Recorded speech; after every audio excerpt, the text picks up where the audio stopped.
Assalamualaikum teman-teman, welcome to Cinta Story Channel.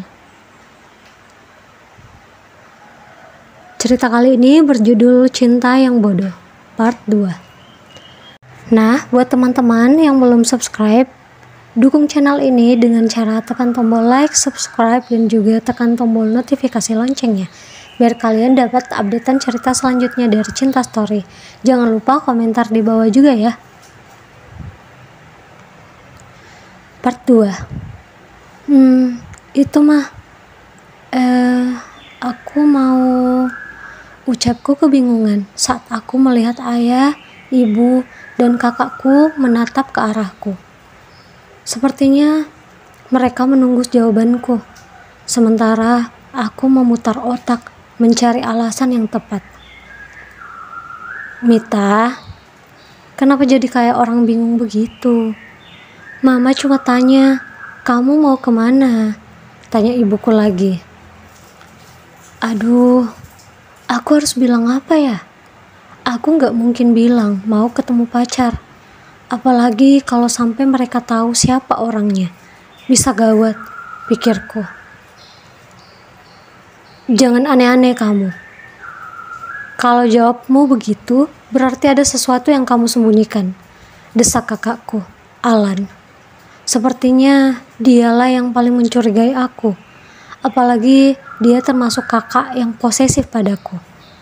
Aku berharap dia segera punya pasangan, biar gak terlalu ngatur hidupku lagi. Jangan mikir sembarangan. Aku cuma mau ketemu teman kok. Teman siapa? Cewek atau cowok? Tanya Alan lagi. Entah kenapa dia selalu seperti itu. Cukup memusingkan menjawab semua pertanyaannya. Dira, tahu kan yang tinggal di belakang itu? Udah aku pergi dulu. Dia udah nunggu. Aku terpaksa berbohong. Aku tidak berniat berbohong, tapi aku hanya belum siap mengungkapkan hubunganku. Ya sudah, hati-hati, cepat pulang, balas ayahku. Walaupun ayahku terdengar mengizinkan, tapi aku sudah sangat hafal. Jam 10 malam pasti dia akan mencari aku di rumah Dira. Sudahlah, aku jadi terpaksa harus ke rumah Dira setelah bertemu Arsya. Dan aku harus pulang sebelum jam 10, agar ayahku tidak keluar mencariku di rumah Dira. Aku segera keluar menemui Arsya di gerbang kompleks. Kulihat dia sedang duduk di atas motornya, sambil melihat ke layar HP. Dia pasti sudah menunggu sejak tadi dan sedang menelponku. Aku berjalan sambil terus berjaga agar tidak ada yang curiga, terutama para tetangga yang pastinya akan menyebarkan dan bisa jadi trending topik satu kecamatan.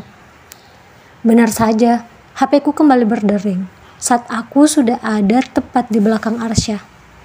Dia pun sontak langsung berbalik melihatku. Arsya tersenyum. Aku melihat matanya memancarkan cinta dan rindu yang sudah terpendam. Aku bisa tahu kalau dia sangat senang bertemu denganku. Begitupun aku. Hai, ucapnya salah tingkah. Udah lama nunggunya ya? Maaf ya, tadi aku harus cari alasan dulu biar bisa keluar. Gak apa-apa sayang.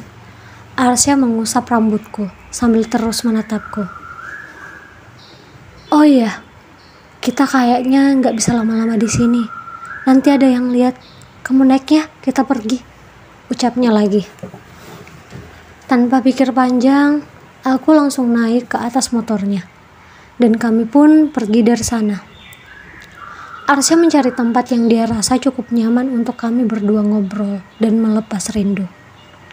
Akhirnya, kami berhenti di pinggir lapangan yang bersebelahan dengan jalan raya. Di sana ada sebuah kursi panjang yang cukup untuk berdua. Sebenarnya, aku tidak mengerti tempat apa ini. Sunyi, tak ada orang lain, gelap. Tapi aku pikir tempat ini cukup nyaman untuk menghindari orang lain. Walaupun tetap saja ada rasa takut dalam hati. Aku dan Arsya duduk di kursi tersebut, sambil melihat ke arah jalan yang penuh dengan lampu-lampu kendaraan yang melintas. Kami hanya mendapatkan cahaya dari kendaraan itu. Itu pun jaraknya tidak dekat karena ada lapangan luas di antaranya. Kenapa? Takut? Tanya Arsya tersenyum melihatku. Aku langsung menoleh setelah mendengarnya. Segitu mudahnya dia membaca ekspresiku. Tapi aku merasa sungkan untuk mengatakan kalau aku memang merasa takut. Yang kupikirkan hanya menghargai tempat yang dia pilih. Sini kalau takut. Arsya yang duduk di sampingku langsung merangkulku tiba-tiba, membuatku cukup terkejut. Jujur, aku merasa sedikit takut. Aku belum pernah sekalipun dipeluk oleh seorang pria. Dia yang pertama. Usiaku yang masih terbilang sangat muda dan masih polos, justru membuatku berpikir, apa orang pacaran memang berpelukan ya? Begitu pikirku. Aku berusaha menerima rangkulannya yang seolah menarikku semakin mendekat di tubuhnya. Hingga aku mulai sedikit terrisih dan menepis tangannya. Kenapa? Tanyanya merasa heran dengan sikapku yang seolah menolak. Tapi aku perhatikan dia tetap tersenyum menyikapiku. Malah aku merasa dia seolah semakin tertantang dengan sikapku. Enggak apa-apa, kita pulang yuk, pintaku. Dia menghela nafas lalu beralih menggenggam tanganku erat. Maaf ya sayang, kamu gak suka aku peluk ya? Aku cuma kangen banget sama kamu, jadi mungkin sedikit berlebihan. Mendengar ucapannya, kenapa aku malah merasa bersalah ya? Apa aku terlalu berlebihan menolaknya merangkulku? Padahal dia hanya merangkul dari samping, bukan memeluk dengan tubuh berhadapan. Enggak, bukan maksud aku begitu. Jujur, aku baru pertama kali pacaran.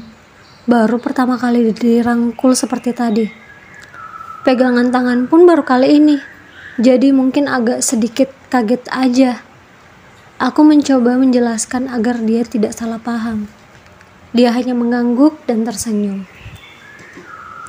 Berarti dicium juga belum pernah? Tanyanya. Hah? Pertanyaannya sontak membuatku semakin kaget. Dengan mata membulat lebar melihatnya. Hehehe, kenapa? Kamu kaget ya? Lucu banget sih kamu sayang. Aku cuma bercanda. Tapi bisa jadi serius juga sih. Hehe. Ih kamu. Aku cemberut sambil sedikit mendorongnya pelan. Tapi dia malah tertawa. Hingga akhirnya aku pun jadi tersenyum. Kami akhirnya mengobrol. Saling menceritakan kegiatan kami saat menjalani hubungan jarak jauh ini. Aku sangat bahagia. Entah bagaimana menggambarkan perasaanku. Aku semakin mencintai dia. Mungkin salah satu alasannya karena aku selalu merasa nyaman. Tapi salah satu alasan yang pasti karena dia yang pertama dalam hidupku. Sayang, pulang yuk. Kamu tadi bilang kalau batas kamu keluar cuma sampai jam 10 kan? Ini udah mau jam 10. Aku takut kamu dicariin, ucap Arsya, lalu berdiri. Dia begitu siap menerima keterbatasan pertemuan kami ini. Sebenarnya, aku masih sangat ingin menghabiskan waktu lebih lama lagi bersamanya. Tapi aku sadar, tak bisa memaksakan keadaan. Sayang, kok malah diam? Ayo pulang. Arsya menarik tanganku, hingga aku tersadar dari lamunanku. Aku langsung berdiri dengan berat hati. Namun aku tak mengatakan apapun. Bagiku sangat gengsi jika harus memperlihatkan bahwa aku masih ingin bersamanya. Besok kita ketemu lagi ya. Arsya tersenyum. Dan aku hanya menjawabnya dengan anggukan. Tiba-tiba sebuah kecupan mendarat di pipi kananku secara mendadak hingga aku sontak terkejut dan mematung. Tunggu apa lagi? Ayo, masih mau dicium? Tanya Arsya yang langsung menaiki motornya. Matanya terus berbinar dan bibirnya penuh senyuman malam ini. Apaan sih? Balasku tersipu malu. Kami pun pulang. Dan seperti biasa, aku hanya turun di gerbang kompleks, lalu berjalan kaki sekitar 400 meter ke rumah. Saat aku sedang berjalan, tiba-tiba Alan kakakku menghampiriku dengan motornya dan berhenti tepat di sampingku. Naik, ucapnya dingin.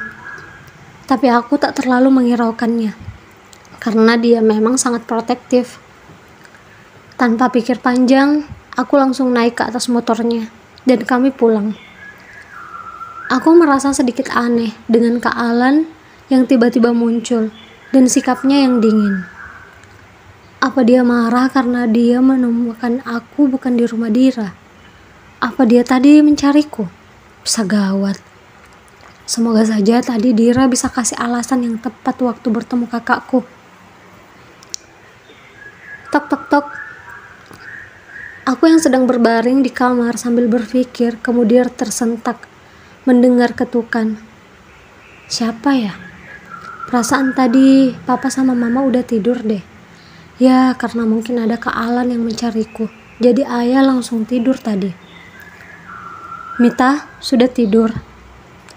Tanyanya dari balik pintu. Mendengar suaranya, aku tahu kalau itu Kak Alan. Masuk aja Kak, jawabku. Nah, dia pasti akan marah-marah karena tahu aku bohong.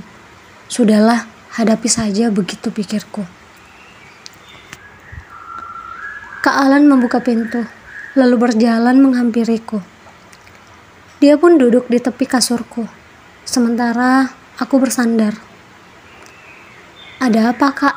Kok belum tidur? Aku mencoba memberanikan diri bertanya lebih dulu, walaupun sedikit gugup dan takut, tapi aku harus pasang telinga dengan kebal. Kamu tadi dari mana? Aku cari kamu di rumah Dira, tapi kamu malah di jalan. Dari mana kamu? Kamu gak di rumah Dira. Kamu bohong. Aku mencoba mengatur nafas yang terasa mulai tak beraturan, memikirkan alasan apa yang harus kukatakan.